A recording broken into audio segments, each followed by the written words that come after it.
ಎಲ್ಲನೂ ನಾವು ಸರಿ ಮಾಡೋದಕ್ಕಾಗೋದಿಲ್ಲ.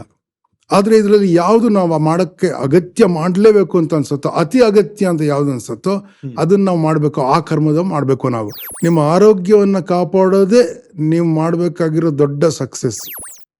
ಅಂದರೆ ಮನುಷ್ಯ ದೇವರಿಗೆ ಆಗೋ ಕಾನ್ಫ್ಲಿಕ್ಟ್ ಇದೆ. ಎಷ್ಟು ಚೆನ್ನಾಗಿದೆ ನೋಡಿ ಇದು, ಆಯ್ತಾ? ನಾ ಏನು ಹೇಳ್ತಿದ್ದೀನಿ, ಈ ಕಾನ್ಫ್ಲಿಕ್ಟಲ್ಲಿ ಇರ್ತೀವಿ ನಾವು. ಈ 4 ಒಪ್ಕೊಂಡಿರ್ತೀವಲ್ಲ, ಇದು ಧರ್ಮ ಸಂಕಟ. ಕರ್ನಾಟಕದಲ್ಲೇ ಕನ್ನಡಕ್ಕೆ ಮಾರ್ಕೆಟ್ ಕಮ್ಮಿ ಇರುತ್ತೆ. ಹಂಗಾಗ್ಬಿಡುತ್ತೆ. ಯಾಕೆಂದರೆ ಕನ್ನಡಿಗರು ನೋಡಲ್ಲ ನಿಮ್ಮ ಸಿನಿಮಾ. ಕನ್ನಡಿಗರಿಗೆ ತಮಿಳವರು, ತೆಲುಗವರು, ಹಿಂದಿಯವರು, ಮಲಯಾಳಂ ಅವರು ಕನ್ನಡವನ್ನು, ಕನ್ನಡಿಗರನ್ನು ನಮ್ಮ ಮಾರ್ಕೆಟ್ ಅಂತ ನೋಡ್ತಾರೆ ಅವರು. ನಾನು ರೈತ ಆಗೋಕ್ಕೆ ಇಷ್ಟ ಇಲ್ಲ. ನಾನು ಹೇಳ್ತಾ ಇರೋದು, ನಾನು ಶ್ರಮಿಕಾಂತ್ ಅಂದರೆ ನಾನೇ ಬೆಳೆದಿದ್ದ ತರಕಾರಿ ಅದನ್ನು ನಾನು ತಿನ್ನಬೇಕು. ಸಕ್ಸಸ್ಗಿಂತ ಚೆನ್ನಾಗಿ ಬದುಕೋದು ದೊಡ್ಡ ಮುಖ್ಯ ಅಂತ ಯಾರ್ಯಾರಿಗೆ ಅನಿಸಿದೆಯೋ ಅವರು ಮನೆಗಳನ್ನ ತಗೊಂಡು ಸೆಟ್ಲ್ ಆಗ್ತಾ ಇದ್ದಾರೆ ಅಂತ ಅನ್ಸುತ್ತೆ ನನಗೆ. ಭಾರತದ ಇತಿಹಾಸದಲ್ಲಿ ತುಂಬ ಸುಳ್ಳು ಇರೋದಕ್ಕೂ ಚಾನ್ಸ್ ಇದೆ. ತುಂಬ ಸುಳ್ಳು ಜರ್ನಲಿಸಮ್ ಇದ್ದಿದ್ದಕ್ಕೆ ಚಾನ್ಸ್ ಇದೆ ಅಲ್ವಾ? ನೀವು ಕ್ರಿಶ್ಚಿಯನ್ ಆಗಿದ್ದು ನೀವು ಬಿಟ್ಟ ಉಸಿರು, ನಾನು ಹಿಂದೂ ಆಗಿದ್ದು ನನ್ನ ಉಸಿರು ಅಂತ ಹೇಳ್ಕೊಂಡು ತಿರುಗ್ಬೋದು ಅಷ್ಟೇ ಹೊರತು ಈ ಗಾಳಿ ನಂದು ಅಂತ ಯಾವ ಧರ್ಮನೂ ಹೇಳೋಕ್ಕಾಗಲ್ಲ. ಈ ಆಕಾಶ ನಂದು ಅಂತ ಯಾರು ಹೇಳೋಕ್ಕಾಗಲ್ಲ.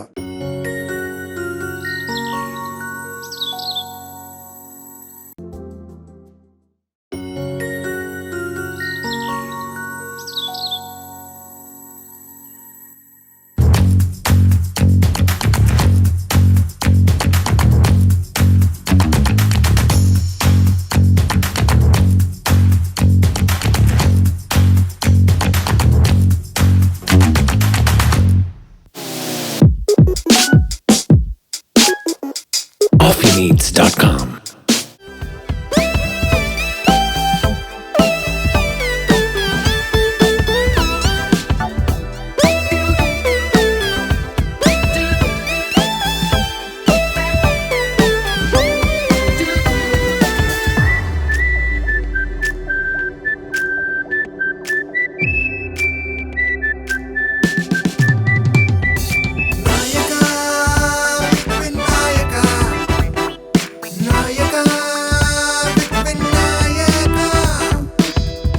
ನನ್ನ ಮುಂದಿನ ಪ್ರಶ್ನೆ ಏನಂದ್ರೆ, ನೀವು ಧರ್ಮ ಅನ್ನೋದ್ರ ಬಗ್ಗೆ ಬಹಳ ಕಡೆ ಪ್ರಸ್ತಾಪ ಮಾಡ್ತೀರಾ.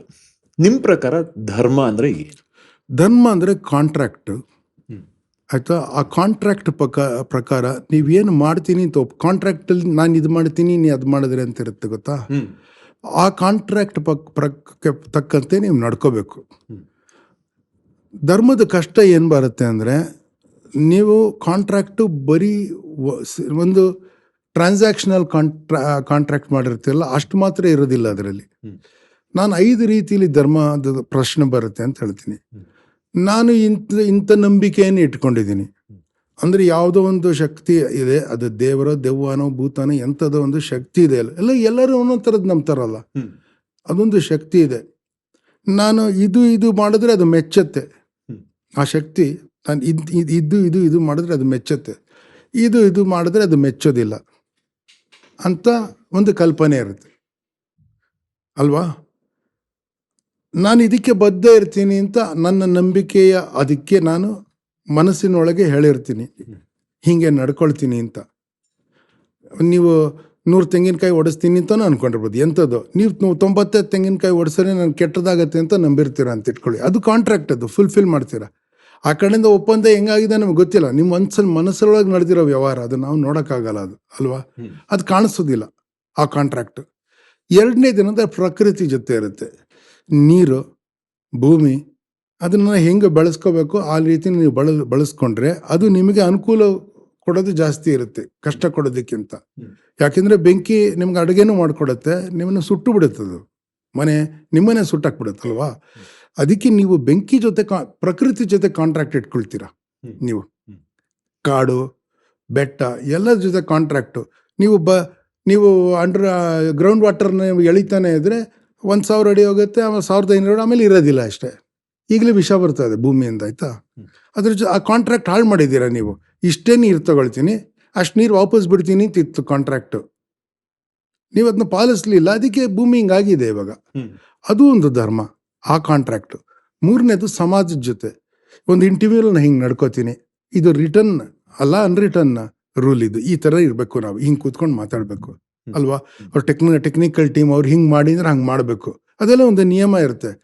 ಎಲ್ಲ ಸೋಷಿಯಲ್ ಕಾಂಟ್ರಾಕ್ಟಲ್ಲಿ ಇದೊಂದು ನಿಯಮ ಇರುತ್ತೆ. ಆಫೀಸಲ್ಲಿ ಹಿಂಗೆ ನಡ್ಕೋಬೇಕು, ಕೆಲಸದಲ್ಲಿ ಹಿಂಗೆ ನಡ್ಕೋಬೇಕು, ಶಾಲೆಯಲ್ಲಿ ಹಿಂಗೆ ನಡ್ಕೋಬೇಕು, ಮನೇಲಿ ಹಿಂಗೆ ನಡ್ಕೋಬೇಕು, ನಿಮ್ಮ ಕಮ್ಯುನಿಟಿಲಿ ಈ ಶಾಸ್ತ್ರ ಮಾಡಬೇಕು ಅಂತ ಏನೇನೋ ಇರುತ್ತೆ. ಅದಕ್ಕೆಲ್ಲ ಬದ್ಧ ಇರಬೇಕು ನೀವು.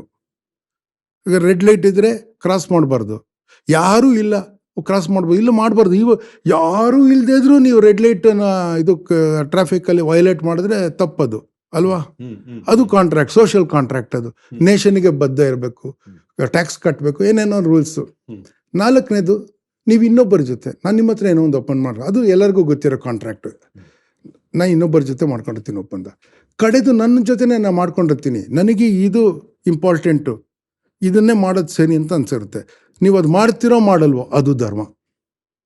ಆ ಕರ್ಮದಲ್ಲಿ ನೀವು ಮಾಡ್ತೀವಿ. ಇದೆಲ್ಲ ಮೊದಲು ಹೇಳಿದ 5 ಇದೆಯಲ್ಲ, ಅದೆಲ್ಲ ಧರ್ಮ ಸಂಕಟ ಕೊಡೋದು ನಿಮಗೆ. ಯಾಕೆಂದರೆ ನಾನು ಈ ಹುಡುಗಿನ ಕಂಬಾರರ ಒಂದು ನಾಟಕದಲ್ಲಿ, ಮಹಾಮಾಯನ ನಾಟಕದಲ್ಲಿ ತುಂಬ ಒಳ್ಳೆ ಸೀಕ್ವೆನ್ಸ್ ಬರುತ್ತೆ. ಒಬ್ಬ ರಾಜ ಇರ್ತಾನೆ, ಆ ರಾಜನ ಮಗಳು ತುಂಬ ಸುಂದರವಾಗಿರ್ತಾಳೆ. ಒಬ್ಬ ಡಾಕ್ಟರ್ ಇರ್ತಾನೆ, ವೈದ್ಯ, ಅವನು ಲೂಸರ್, ಯಾರು ಅನ್ನ ಕರೀತಾರಲ್ಲ. ಈ ಹುಡುಗಿ she's on death bed.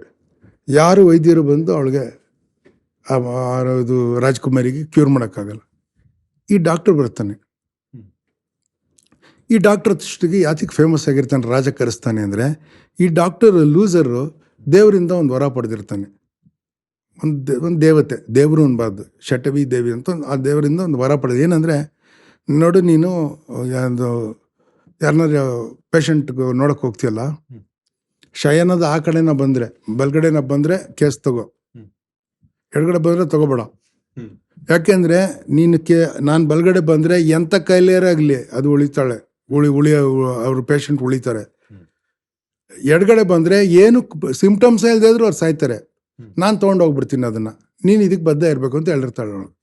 So ಅವನು ಫೇಮಸ್, 100% ಕ್ಯೂರ್ ಇದು ಬಂದ್ಬಿಟ್ಟಿರ್ತಾನೆ. ಲೂಸರ್ ಇದ್ದವನು ಅಷ್ಟು ಫೇಮಸ್ ಆಗಿಬಿಡ್ತಾನೆ. ಅವನು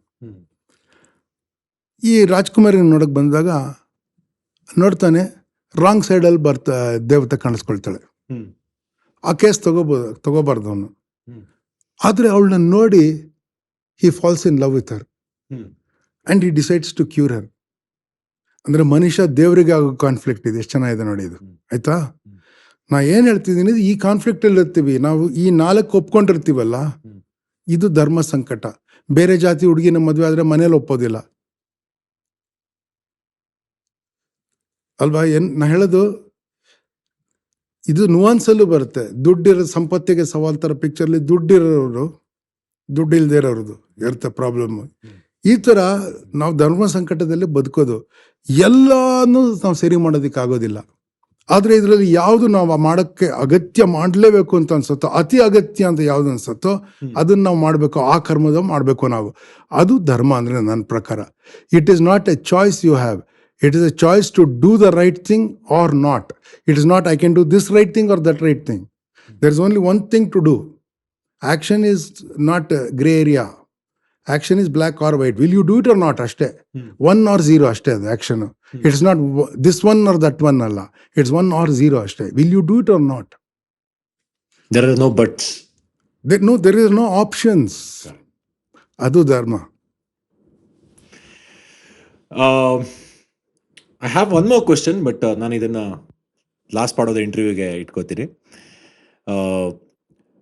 ನನಗೆ ಯಾವಾಗಲೂ ಒಂಥರ ಖುಷಿಯಾಗೋದೇನು ಅಂದರೆ, ನಿಮ್ಮನ್ನು ನೋಡಿದಾಗ ನಿಮ್ಮಲ್ಲಿ ಇಷ್ಟೊಂದು ಎಕ್ಸ್ಪೀರಿಯನ್ಸ್ಗಳಿದೆ, ನಾಲೆಡ್ಜ್ ಇದೆ, good side and dark side of life ಎಲ್ಲವನ್ನು ನೋಡಿದ್ದೀರಾ ನೀವು.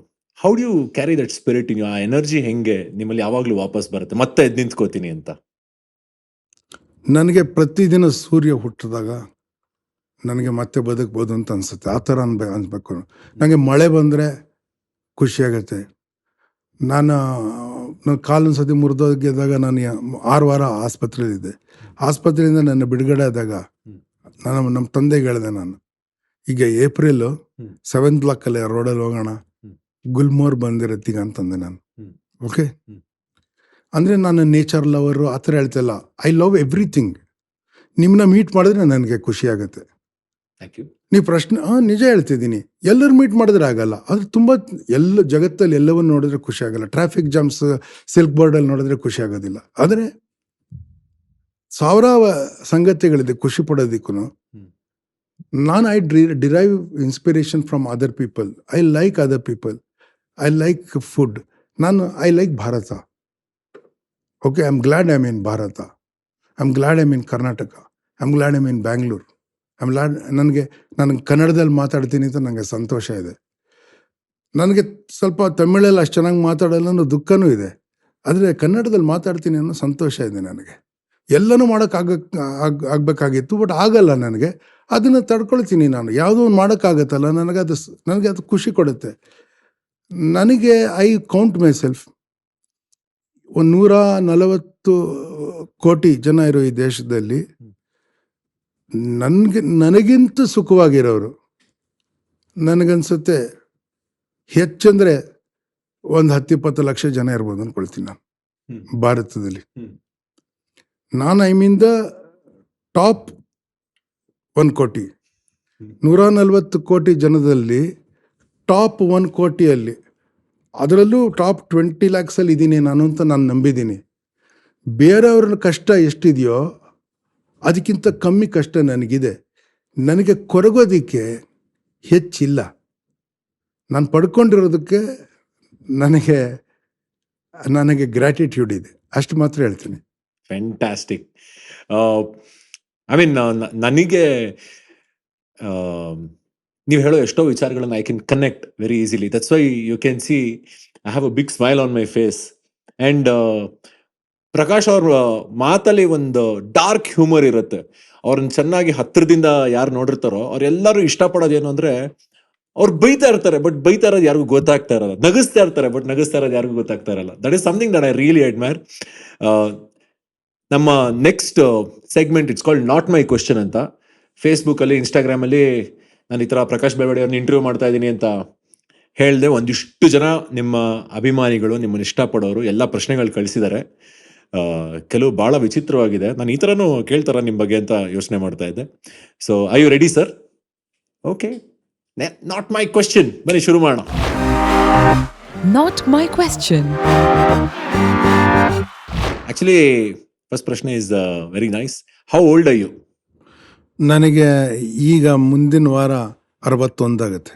ಅದು physically. Mentally? I would put my mental age at 40.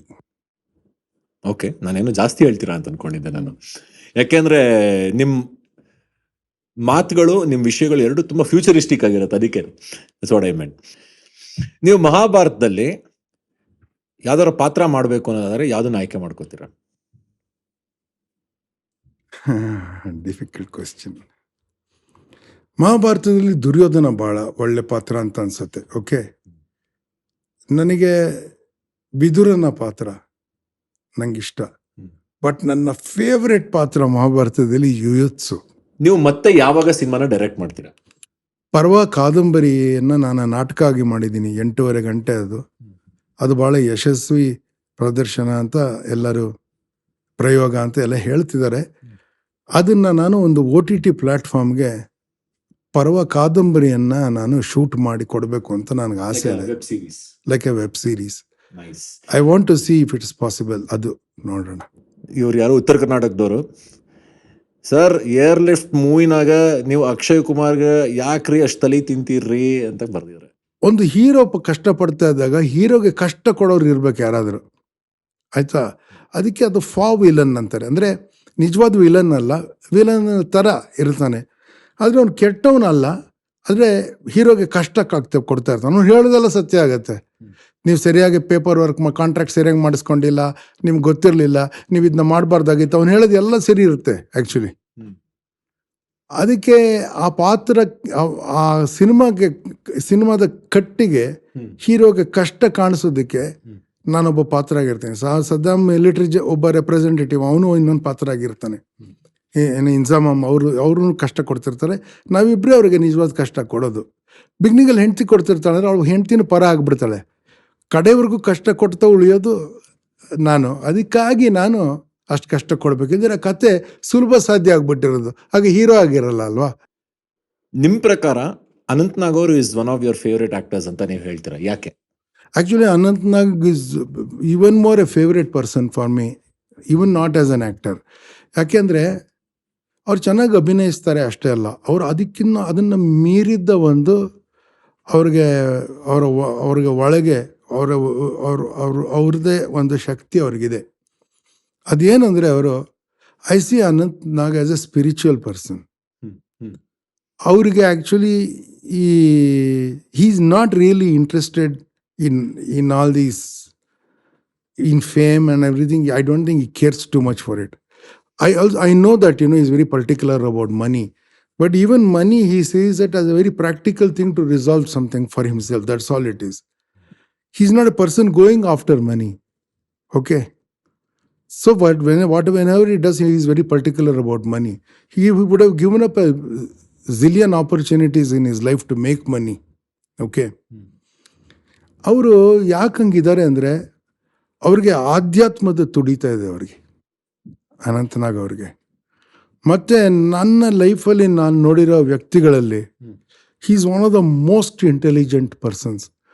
ಅವ್ರ ಜೊತೆ ಇವಾಗ ಕಾನ್ವರ್ಸೇಷನ್ ಮಾಡೋದು ಅದಕ್ಕೆ ತುಂಬ ಚೆನ್ನಾಗಿರುತ್ತೆ.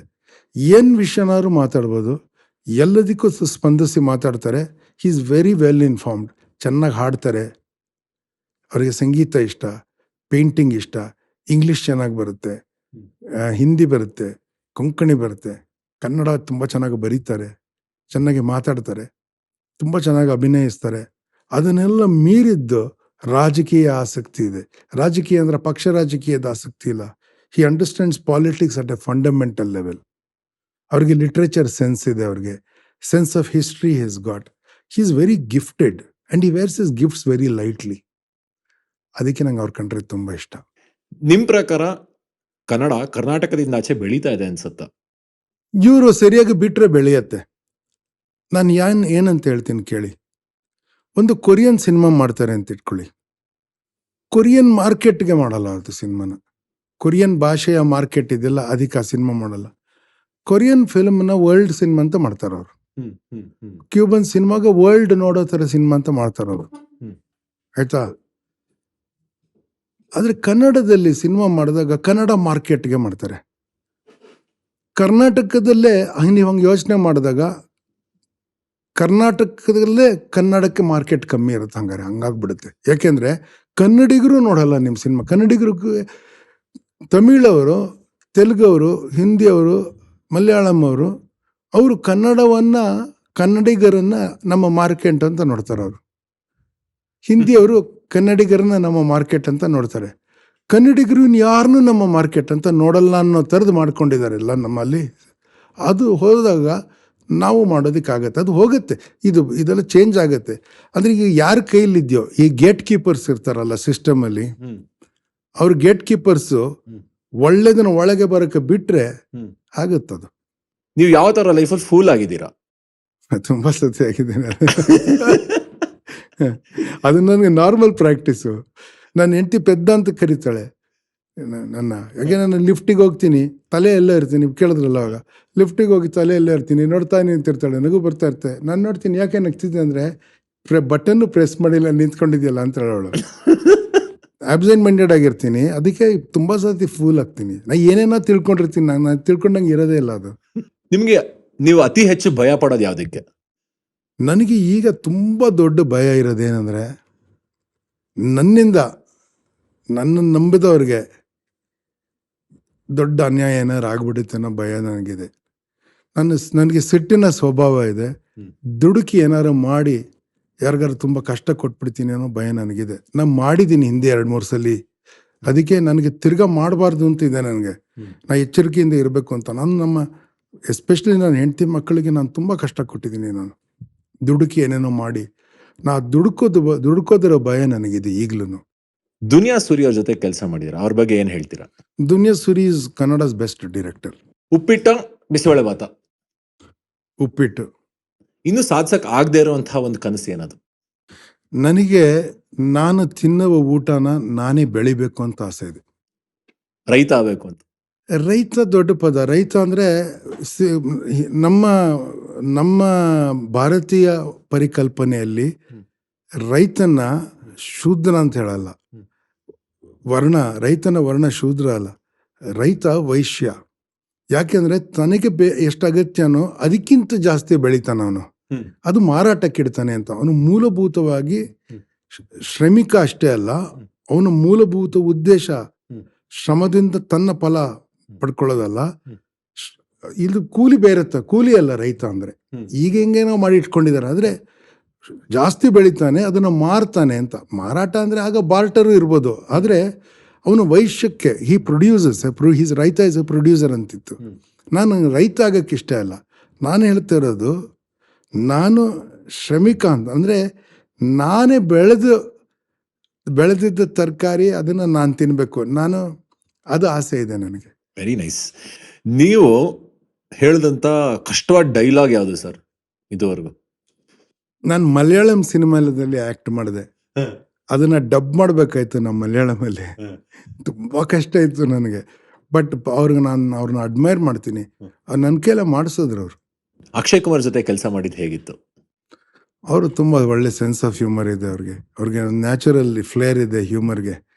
ಮತ್ತೆ ನಾನು ನಾಟಕದಲ್ಲಿ ನನ್ನ ಪಾತ್ರ ಇಂಪಾರ್ಟೆಂಟ್ ಆಗೋದಕ್ಕೆ ಅವ್ರು ಅವಕಾಶ ಕಲ್ಪಿಸ್ಕೊಟ್ರು. In the way he will perform ಸಿನಿಮಾನಲ್ಲಿ he created my character from his side also. It's not just my acting. ಒಂದು ಆಪರ್ಚುನಿಟಿನೂ ಪ್ರೊವೈಡ್ ಮಾಡಿದ್ರು. ಆ ಥರ ನನಗೆ ತುಂಬ ಇಷ್ಟ ಅವ್ರು ಕಂಡ್ರೆ. ನಾನು ಅವ್ರ ಜೊತೆ ಇನ್ನೊಂದು ಫಿಲ್ಮ್ ಮಾಡ್ತಾ ಇದ್ದೀನಿ, ನಿಮ್ಗೆ ಹೇಳೋಕ್ಕಾಗಲ್ಲ ಯಾವುದು. ಭಾಳ ಖುಷಿ ಆಯಿತು ನನಗೆ ಈ ರೌಂಡು.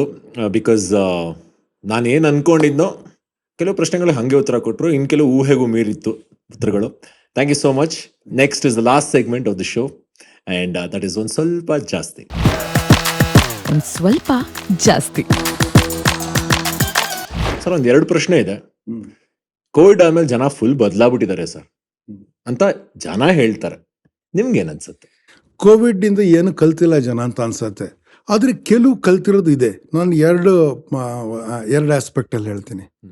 ನೆಗೆಟಿವ್ ಹೇಳೋದು ಭಾಳ ಈಸಿ ರೀ, ಏನಾದರೆ ಸರಿ ಹೋಗಲ್ಲ ಸರ್, ಆ ಥರ ನಂಗೆ ಮಾತಾಡೋಕ್ಕೆ ಇಷ್ಟ ಅಲ್ಲ. ಅದಕ್ಕೆ ಓಕೆ, ಏನಾಗಿದೆ ಅಂದರೆ, ಈ 2020 ವರ್ಷ ಇತ್ತಲ್ಲ, ಅಂದರೆ ಕೋವಿಡ್ ವರ್ಷ ಅಲ್ವಾ. 2020 also was a Covid year ಅಲ್ಲ, ಫಸ್ಟ್ ಕೋವಿಡ್ ಇಯರ್.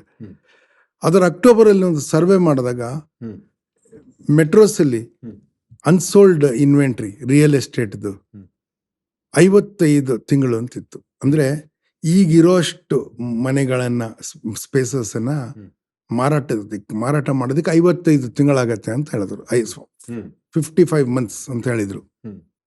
ನಾನು ಹೇಳಿದ ಮೆಟ್ರೋ ಸಿಟೀಸ್ಗೆ ಆ್ಯಂಡ್ ಹೆಚ್ಚು ನಾನು ರೆಸಿಡೆನ್ಷಿಯಲ್ ಏರಿಯಾಸ್ಗೆ, ರೆಸಿಡೆನ್ಷಿಯಲ್ ಪ್ರಾಪರ್ಟಿಗೆ. ಆಫೀಸ್ ಸ್ಪೇಸ್ದು ಇದೆ, ಅದು ಬೇರೆ ಹೇಳ್ತೀನಿ ನಾನು. ಅದಿತ್ತು. ಈಗ ರೀಸೆಂಟ್ ಸರ್ವೆ ಮಾಡಿದಾಗ it has come down to 32 months. ಅಂದರೆ ಅಷ್ಟು ಸಡನ್ಲಿ ಮಾರಾಟ ಆಗ್ಬಿಟ್ಟಿದೆ. ಬೆಂಗಳೂರಿನಲ್ಲಿ it is come down to 17 months. Okay, ಅದೇನು ತೋರಿಸ್ತಾ ಇದೆ ಅಂದರೆ, ಯಾರು ಒಂದು ಮಿನಿಸ್ಕ್ಯೂಲ್ ಪಾಪ್ಯುಲೇಷನ್ ಕಲ್ತಿದಾರೋ ಬದುಕು ಬಹಳ ಮುಖ್ಯ. ಸಕ್ಸಸ್ಗಿಂತ ಚೆನ್ನಾಗಿ ಬದುಕೋದು ದೊಡ್ಡ ಮುಖ್ಯ ಅಂತ ಯಾರ್ಯಾರಿಗೆ ಅನ್ಸಿದ್ಯೋ ಅವರು ಮನೆಗಳನ್ನ ತಗೊಂಡು ಸೆಟ್ಲ್ ಆಗ್ತಾ ಇದ್ದಾರೆ ಅಂತ ಅನ್ಸುತ್ತೆ ನನಗೆ. ಇನ್ನೊಂದು ವರ್ಕ್ ಫ್ರಮ್ ಹೋಮ್ ಆ ಥರದೆಲ್ಲ ಜಾಸ್ತಿ ಆಗಿರೋದು ಇನ್ಫ್ಲೂಯೆನ್ಸ್ ಮಾಡಿರ್ಬೋದು. ಬಟ್ ಮೂಲಭೂತವಾಗಿ people want to settle and live more than earn and make careers ಅಂತ ಅನ್ಸುತ್ತೆ ನನಗೀಗ. That is a good sign. ನೀವು ಮೀಡಿಯಾ ಹೇಳ್ಕೊಟ್ಟಿದ್ದೀರಾ, ಸುಮಾರು ವರ್ಷ ಸಾಕಷ್ಟು ಕಡೆ ಮೀಡಿಯಾ ಜರ್ನಲಿಸಮ್ ಮಾಡಿದ್ದೀರಾ. ಈಗಿನ ಕಾಲದ ಜರ್ನಲಿಸಮು ಮೀಡಿಯಾನೆಲ್ಲ ನೋಡಿದ್ರೆ ಏನು ಅನ್ಸುತ್ತೆ ನಿಮಗೆ? ನೋಡಿ, ಹಿಂದೆ journalism was the medium. Actually paper was not the medium. ಟಿ ವಿಲಾರು ಮಾಡಿ, ಪೇಪರಲ್ಲೂ ಮಾಡಿ, ರೇಡಿಯೋನಲ್ಲಾರು ಮಾಡಿ, ಅಥವಾ ಟೌನ್ ಹಾಲಲ್ಲಿ ಬಂದು ಸ್ಪೀಚ್ ಮಾಡಿ. Okay, when a journalist he interprets events. Okay, some of it he declares as he or she will declare his opinion. Some of it they declare as fact. But basically, it's pick. You pick and choose and put fact also. No, all facts are not there. Okay. Basically, you give versions of reality. Some you admit is and ನಿಮ್ಮ ಅಭಿಪ್ರಾಯ ಅಂತ ಒಪ್ಕೋತೀವಿ ನಾವು ಒಂದು ಕೆಲವು ಅಭಿಪ್ರಾಯ ಅಂತ ಒಪ್ಕೊಳ್ಳೋದಿಲ್ಲ. ನಿಮ್ಮ ಪ್ರೆಜುಡಿಸ್ ಏನಿರುತ್ತೋ accordingly report generate ಆಗಿರುತ್ತೆ. ಅದಿತ್ತು. ಆದರೆ ಜನಕ್ಕೆ ನಂಬಿಕೆ ಜಾಸ್ತಿ ಇತ್ತು. ಯಾಕೆಂದರೆ ಹಂಗಿರುತ್ತೆ ಅಂತ ಗೊತ್ತಿದ್ದು ಜರ್ನಲಿಸಮಲ್ಲಿ ದೊಡ್ಡ ಡಿಕ್ಟಮ್ಮೇ ಇತ್ತು. Fact is news is Sacred, opinion free ಅಂತ ಇತ್ತು. ಅಂದರೆ ಅದನ್ನು ನಿಮ್ಮ ನ್ಯೂಸನ್ನ ರಿಪೋರ್ಟ್ ಮಾಡೋದ್ರಲ್ಲಿ ನಿಮಗೆ ಜವಾಬ್ದಾರಿ ಇದೆ ಅಂತ. ನೀವು ಅಡ್ಜೆಕ್ಟಿವ್ಸ್ ಯೂಸ್ ಮಾಡಬಾರ್ದು, ಅಡ್ವರ್ಬ್ ಯೂಸ್ ಮಾಡಬಾರ್ದು. ಹಿ ರ್ಯಾನ್ ಫಾಸ್ಟ್ ಅಂತ ಹೇಳ್ಬಾರ್ದು. ನೀವು ಈ ಟೈಮ್ ಇಲ್ಲಿಂದ ಅಲ್ಲಿಗೆ ಇಷ್ಟೇ ಟೈಮಲ್ಲೇ ಬಂದ ಅಂತ ಹೇಳಬೇಕು. ನೀವು ಫಾಸ್ಟ್ ಅಂತ ಕಮ್ಯುನಿಕೇಟ್ ಆಗತ್ತದು. ಡಿಸ್ಕ್ರೈಬ್ ಮಾಡಬಾರ್ದು. ನೀವು ಫ್ಯಾಕ್ಟನ್ನು ಮಾತ್ರ ಹೇಳಬೇಕು ಅಂತ ನಾವೆಲ್ಲ ಗಲಾಟೆ ಆ ಥರ ಇತ್ತು ಜರ್ನಲಿಸಮು. ಈಗ ಜರ್ನಲಿಸಮ್ ಹಂಗಲ್ಲ. It is openly affiliated and align to ideology, to parties. ವ್ಯಕ್ತಿ ಓನರೇ ಇರ್ತಾನೆ, ಆ ಥರ ಆಗ್ಬಿಟ್ಟಿದೆ. ಮೊದಲು ಇತ್ತೇನೋ ಅಂದರೆ ಇಷ್ಟು ಓಪನ್ ಆಗಿ ಇರಲಿಲ್ಲ ಅದು. ಆದರೆ ಈಗ ಇವ್ರು ಬಂದಿರೋದ್ರಿಂದ ಜನಕ್ಕೆ ಫಾಲ್ಸ್ ಇನ್ಫಾರ್ಮೇಷನ್ ಬರುತ್ತೆ. ಮೊದಲು ಫಾಲ್ಸ್ ಇನ್ಫಾರ್ಮೇಷನ್ ಬರ್ತಿರಲಿಲ್ಲ ಅಂತ ನಾನು ನಂಬಲಾರೆ. ಭಾರತದ ಇತಿಹಾಸದಲ್ಲಿ ತುಂಬ ಸುಳ್ಳು ಇರೋದಕ್ಕೂ ಚಾನ್ಸ್ ಇದೆ, ತುಂಬ ಸುಳ್ಳು ಜರ್ನಲಿಸಮ್ ಇದ್ದಿದ್ದಕ್ಕೆ ಚಾನ್ಸ್ ಇದೆ ಅಲ್ವಾ? ಅದಿತ್ತು. ಆದರೆ ಸೋಷಿಯಲ್ ಮೀಡಿಯಾ ಇದೆಯಲ್ಲ, it has made journalism quite irrelevant. That is the problem. Journalism is relevant even today as a very important idea, only because, like social media, but a slightly better organized, you can pick and choose what to believe. ಈಗ ಒಂದು ಸಣ್ಣ ಮ್ಯಾಗಝೀನಲ್ಲಿ ನಂದೊಂದು ಲೇಖನ ಬರುತ್ತೆ ಅಂತ ಇಟ್ಕೊಳ್ಳಿ. Okay, it has as much access to the public as what any big channel does also. Even when you go to the internet does not care who you are. And people who have internet, okay, will watch anything that is good. And stupid also. Or stupid also, they'll choose, okay. Now, do you like it or you don't like it? Either the paradox enandre, if you think that so much false information should not go out, your responsibility should be not to generate false information. The public by themselves cannot get, okay? The thing is, journalism is not held to high standards today. Like, andre ivag ಈಗ doctor ಇಂದ, judge ಇಂದ, ಮೇಸ್ಟ್ರ್ ಇಂದ, journalist ಇಂದ ಒಳ್ಳೆಯದನ್ನ, ಜವಾಬ್ದಾರಿಯನ್ನು ನಾವು ನಿರೀಕ್ಷೆ ಮಾಡಿದ್ದು ಕಾಲ ಒಂದಿತ್ತು. ಈಗ ಜರ್ನಲಿಸ್ಟ್ಗಳು ಎಲ್ಲರ ಥರನೇ ಅನ್ನೋ ಥರದ್ದು ಮನಸ್ಸಿಗೆ ಬಂದಿದೆ ಜನಕ್ಕೆ. ಅದು ದೊಡ್ಡ ಬದಲಾವಣೆ ಆಗಿದೆ. ಸಾಕಷ್ಟು ಜನ ನಾವೆಲ್ಲ ಯುವಕರಿದ್ದೀವಿ. ಮುಂದಿನ ಪೀಳಿಗೆ ನೀವೇನು ಹೇಳಕ್ಕೆ ಇಷ್ಟಪಡ್ತೀರಾ? ನಿಮ್ಮ ಬದುಕು ಚೆನ್ನಾಗಿ ಆಗಬೇಕು ಅಂದರೆ ನೀವು ಆರೋಗ್ಯವಂತರಾಗಿರಬೇಕು. The most successful thing you can do. ಯಶಸ್ಸನ್ನು ಬಯಸೋರು ಫಸ್ಟು ಆರೋಗ್ಯವಂತವಾಗಿರ್ಬೇಕು. ನಿಮ್ಮ ಆರೋಗ್ಯವನ್ನು ಕಾಪಾಡೋದೇ ನೀವು ಮಾಡಬೇಕಾಗಿರೋ ದೊಡ್ಡ ಸಕ್ಸಸ್. ನಾನು ಆರೋಗ್ಯದಿಂದ ಬದುಕಬೇಕು. ಎಷ್ಟು ವರ್ಷ ಬದುಕಿರ್ತೀನೋ ಅಷ್ಟು ವರ್ಷ ಆದಷ್ಟು ಮಟ್ಟಿಗೆ ನನ್ನ ಆರೋಗ್ಯ ಚೆನ್ನಾಗಿರಬೇಕು. ಆರೋಗ್ಯ ಮಾನಸಿಕ ದೈಹಿಕ ಚೆನ್ನಾಗಿದ್ರೇ ನಿಮ್ಮ ಬೇರೆ ಏನೋ ಸಕ್ಸಸ್ಸನ್ನು ನೀವು ಎಂಜಾಯ್ ಮಾಡೋಕ್ಕಾಗ್ಬೋದು. ನೀವು ಎಷ್ಟು ಕೋಟಿ ಸಂಪಾದನೆ ಮಾಡಿ ನಾನು ಹಾಸಿಗೆಯಿಂದ ಎದ್ದು ಜಾಸ್ತಿ ಓಡಾಡೋಕ್ಕಾಗಲ್ಲ ಅಂತ ಇದ್ರೆ ಏನು ಪ್ರಯೋಜನ ಇಲ್ಲ ಅದು ಅಲ್ವಾ? ನಿಮ್ಮ ಆರೋಗ್ಯ ಚೆನ್ನಾಗಿರಬೇಕಂದ್ರೆ ನೀವು ತಲೆ ಕೆಡಿಸ್ಕೊಳ್ಳೋದು ನಿಜವಾದ ವಿಷಯಗಳಿಗೆ, ನಿಮ್ಮ ಆರೋಗ್ಯಕ್ಕೆ ಸಂಬಂಧಪಟ್ಟಿದ್ದ ವಿಷಯಗಳಿಗೆ ತಲೆ ಕೆಡಿಸ್ಕೋಬೇಕು. ಅಂದರೆ ಸರಿಯಾಗಿ ಮಳೆ ಬರ್ತಿಲ್ಲ, ನಿಮ್ಮ ಊಟದಲ್ಲಿ, ನಿಮ್ಮ ಆಹಾರದಲ್ಲಿ ವಿಷ ಇದೆ ಈಗ, ಆಯಿತಾ? Natural contamination is there. ಗಾಳಿ ನೀವು ತಗೊಳ್ಳೋದು ನಿಮಗೆ ಕಾಯಿಲೆ ಕೊಡುತ್ತೆ. ಏರ್ ಪೊಲ್ಯೂಷನ್ ಇದೆ. ನೀವು ಕುಡಿಯೋ ನೀರಲ್ಲಿ ಎಕ್ಸ್ಟ್ರಾ ಸಾಲ್ಟ್ಸ್ ಇದೆ, ಅದು ನಿಮ್ಮ ಆರ್ಗನ್ಸ್ಗೆ ಡ್ಯಾಮೇಜ್ ಮಾಡ್ಬೋದು. ನಿಮ್ಮ ಇಡೀ ಪರಿಸರ ಕೆಟ್ಟಿದೆ, ಆಯಿತಾ? ಅದನ್ನು ಸರಿ ಮಾಡಿದ್ರೆ ನೀವು ಸರಿ ಹೋಗ್ತೀರ. ಮತ್ತು ನಿಮಗೆ ಕಷ್ಟ ಏನಿದೆ ಅಂದರೆ ನೀವು ಜಾತಿ, ನಿಮ್ಮ ಧರ್ಮ ಅಂತ ಎಷ್ಟು ಹೇಳ್ಕೊಂಡು ಹೊಡ್ಬೋದು. ನೀವು ಕ್ರಿಶ್ಚಿಯನ್ ಆಗಿದ್ದು ನೀವು ಬಿಟ್ಟ ಉಸಿರು, ನಾನು ಹಿಂದೂ ಆಗಿದ್ದು ನನ್ನ ಉಸಿರು ಅಂತ ಹೇಳ್ಕೊಂಡು ತಿರುಗ್ಬೋದು ಅಷ್ಟೇ ಹೊರತು ಈ ಗಾಳಿ ನಂದು ಅಂತ ಯಾವ ಧರ್ಮನೂ ಹೇಳೋಕ್ಕಾಗಲ್ಲ. ಈ ಆಕಾಶ ನಂದು, ಅಂತ ಯಾರು ಹೇಳೋಕ್ಕಾಗಲ್ಲ. ಯಾಕೆಂದರೆ ನಿಮ್ಮ ಕಣ್ಮುಂದೆ ನಿಮ್ದು ಅಲ್ಲ ಅದು. ನಿಮ್ಮ ಧರ್ಮವನ್ನು ನಂಬದೇ ಇರೋರ್ಗೂ ಆಕಾಶ ಇದೆ. ಮಳೆ ಬಂದಾಗ ನಿಮ್ಮ ಮೇಲೆ ಬೀಳುತ್ತೆ, ಅವ್ರ ಮೇಲೆ ಬೀಳುತ್ತೆ ಅಲ್ವಾ? ಪ್ರಕೃತಿ ನಿಮ್ಮ ಜಾತಿಯನ್ನು, ನಿಮ್ಮ ಧರ್ಮವನ್ನು ನೋಡ್ತಾ ಇಲ್ಲ. ನೀವು ಆ ಕಾಮನ್ ಸೆನ್ಸನ್ನು ಇಟ್ಕೊಂಡು ನೋಡಿದ್ರೆ ನಂದು ನಿಂದು ಅಂತ ಭೂಮಿ, ಈ ಪಂಚಭೂತಗಳ ವಿಷಯದಲ್ಲಿ ಮಾತಾಡಬೇಡಿ. ಎಲ್ಲವೂ ಎಲ್ಲರದೇ, ಆಯಿತಾ? ನಾವು ಹೋದ್ಮೇಲೆ we are go back to the 5 elements. All I can say is that's Prakash Belwadi for you anta. What a sign off that was. And how did you enjoy this conversation? Very good, thank you. ತಲೆ ತಿಂದ್ಬಿಟ್ಟು ನಾನು ನಿಮಗೆ ಇಲ್ಲ ನನಗೇನಂದರೆ ಈಗ personal ಈ ವಾರ ನಮ್ಮ ಮನೆಯಲ್ಲಿ ತುಂಬ ಕಷ್ಟ ಇತ್ತು, ನಿದ್ದೆ ಕೆಟ್ಟೆಲ್ಲ ಇದ್ದು ನಾನು ನನಗೆ ನ್ಯಾಚುರಲಾಗಿ ಯೂಶಲಿ ಬರೋಷ್ಟು ಒಂದು ಇದು ವ್ಯಂಗ್ಯ ಅದೆಲ್ಲ ನಾನು ಮಾಡಲಿಲ್ಲ. ಯಾಕೆಂದರೆ ನನ್ನ ಮೂಡ್ ಹಂಗಿರಲಿಲ್ಲ. ಆದರೆ ನಿಮ್ಮ ಪ್ರಶ್ನೆಗಳು ನನಗೆ ಒಂದು ಸವಾಲು ಒಡ್ಡದು, ಯೋಚನೆ ಮಾಡಿ ಮಾತಾಡಬೇಕು ಅಂತ. ಅದಕ್ಕೆ ನಾನು ಕೃತಜ್ಞತೆ. ಸೊ ಭಾಳ ಚೆನ್ನಾಗಿ ಹರಟೆ ಹೊಡೆದ್ವಿ ಇಷ್ಟೊತ್ತು. ಪ್ರಕಾಶ್ ಅವರು ಭಾಳ ಪೇಷಂಟ್ ಆಗಿ ಕೂತು ನಮ್ಮ ಜೊತೆಗೆ ಮಾತಾಡಿದ್ರು. Thank you so much for that. Thank you. And ಭಾಳ ಸ್ಟ್ರೈಟ್ ಆಗಿ ಹೇಳ್ಬಿಟ್ರು, ನನಗೆ ಈ ಥರದ್ದು ಯಾವುದೇ ಕಾರ್ಯಕ್ರಮದಿಂದ ಅಥವಾ ನಾನು ಮಾಡೋ ಲೆಕ್ಚರ್ಸಿಂದ, ಥಿಯೇಟ್ರಿಂದ ಮಾಡೋದನ್ನು ನಾನು ತೊಗೊಳ್ಳಲ್ಲ, ದುಡ್ಡು ತೊಗೊಳ್ಳೋದಿಲ್ಲ ಅಂತೆಲ್ಲ ಹೇಳಿದ್ರು. ಸರ್, ನಿಮ್ಮ ಯೋಚನೆಗಳಿಗೆ ನಿಜವಾಗ್ಲೂ ನಾವು ಯಾರೂ ಬೆಲೆ ಕಟ್ಟೋಕ್ಕೂ ಆಗಲ್ಲ, ಆದರೆ ಖಂಡಿತ ಪ್ರೀತಿ ತೋರಿಸ್ಬೋದು. ಹಾಗಾಗಿ on behalf of offeeneeds.com, who is our corporate gifting partners, this is for you. And this is on behalf of Hosa Chiguru. Thank you. And I know you like nice aroma. So ಮನೇಲಿ ಒಳ್ಳೆ ಪರಿಮಳ ಇದ್ರೆ mood ಚೆನ್ನಾಗಿರತ್ತೆ ಅಂತ ಹೇಳ್ತಾರೆ. On behalf of Padma perfumery works. Thank you so much. Thank you. So ನಮ್ಮ ಪ್ರೀತಿ ಹಾಗೂ ಕರೆಗೆ ಹೋಗೊಟ್ಟು ಪ್ರಕಾಶ್ ಅವರು ಈ ವೇದಿಕೆನ, ಈ ಕುರ್ಚಿಯನ್ನು ಅಲಂಕರಿಸಿದ್ದು ನನಗೆ ಪರ್ಸನಲಿ ತುಂಬ ಖುಷಿ ಆಯಿತು. It's a fan moment for me ಅಂತ ನಾನು ಹೇಳ್ಬೋದು. ಆ್ಯಂಡ್ ನಿಜವಾಗ್ಲೂ ಸರ್ ತುಂಬ ಕಲ್ತ್ವಿ. ನೀವು ಇಷ್ಟು ಮಾತಾಡಿದ್ರಲ್ಲಿ 1-2 ವಿಚಾರ ಅಳವಡಿಸ್ಕೊಂಡು ಬದುಕೋದಕ್ಕೆ ಟ್ರೈ ಮಾಡ್ತೀನಿ ಸರ್ ನಾನು. Thank you so much. On that note, do let us know ಹೇಗೆ ಅನ್ನಿಸ್ತು ಅಂತ. Leave a comment and share ಮಾಡಿ, ಸಬ್ಸ್ಕ್ರೈಬ್ ಮಾಡಿ ಆ್ಯಂಡ್ ಎನ್ಕರೇಜ್ ಅಸ್. ಮುಂದಿನ ವಾರ ಮತ್ತೊಬ್ಬರಿಗೆ ಜೊತೆಗೆ ನಾಯಕ ಬೇಕು ನಾಯಕನಲ್ಲಿ ನಾನು ವಾಪಸ್ ಬರ್ತೀನಿ. Until then, signing off. ಬಾಯ್.